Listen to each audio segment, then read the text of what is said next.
किसान भाइयों, हाल ही में पिछले 2-3 दिनों में कई क्षेत्रों में बारिश हुई है, जिससे मौसम में ठंडक आई है।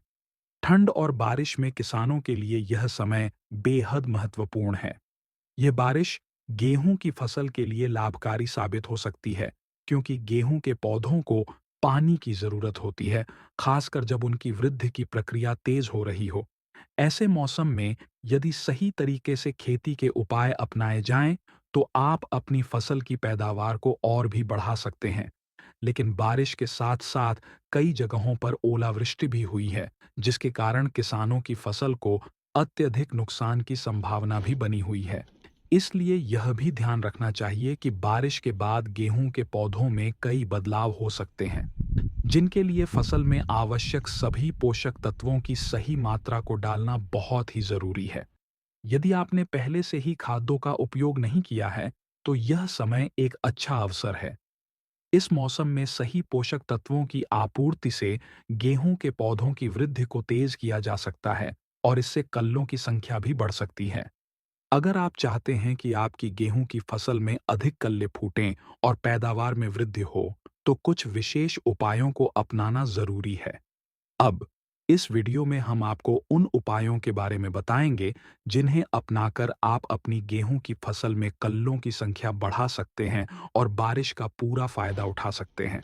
अगर आपने अभी तक इन उपायों का पालन नहीं किया है, तो यह समय बिल्कुल उपयुक्त है।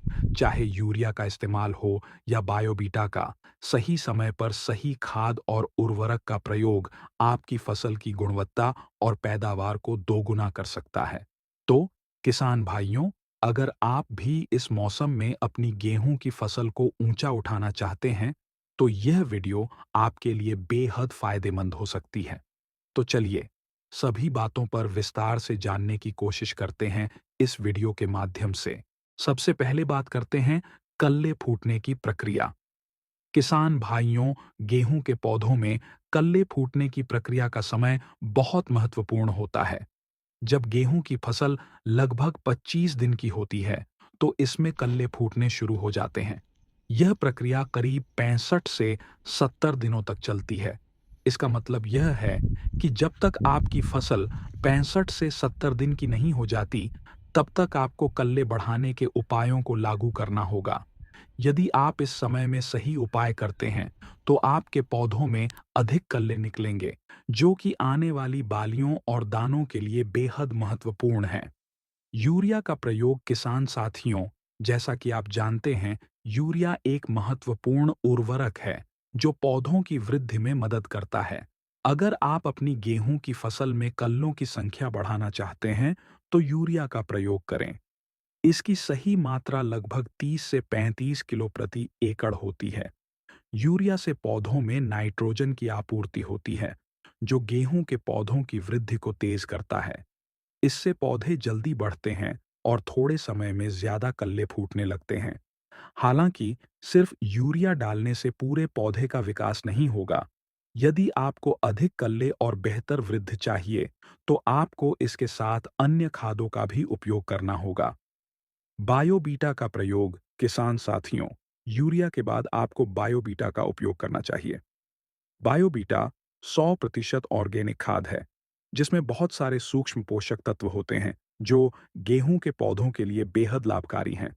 इसमें sulphur, iron, magnesium, calcium, zinc, boron, amino acid, gibberellic acid जैसे पोषक तत्व होते हैं, जो पौधों की वृद्धि को तेज करते हैं और कल्लों की संख्या बढ़ाते हैं। अगर आपकी गेहूं की फसल 50 दिन से कम की है, तो आप बायोबीटा का दानेदार रूप उपयोग कर सकते हैं। इसे यूरिया के साथ मिलाकर डालें, जिससे पौधों को पोषक तत्वों की सही मात्रा मिल सके। अगर आपकी फसल 50 दिन से ज्यादा की हो, तो बायोबीटा को पानी में घोलकर स्प्रे के रूप में डालें। इसके लिए आपको लगभग 250 मिली बायोबीटा और 120 लीटर पानी का घोल तैयार करना होगा और इसे पौधों पर स्प्रे करना होगा। यह घोल 1 एकड़ के लिए सही मात्रा है। सही समय पर उपयोग करना। किसान भाइयों, गेहूं की फसल में कल्ले बढ़ाने के लिए यह जरूरी है कि आप सही समय पर इन उर्वरकों का उपयोग करें। 25 से 65 दिनों के बीच जब पौधों में कल्ले फूटने की प्रक्रिया चल रही हो, तब आपको यूरिया और बायोबीटा जैसे खादों का सही तरीके से प्रयोग करना होगा। यदि आप इस समय पर इन उपायों का पालन करेंगे, तो आपका खर्चा भी कम होगा और पैदावार में भी अच्छी बढ़ोतरी होगी।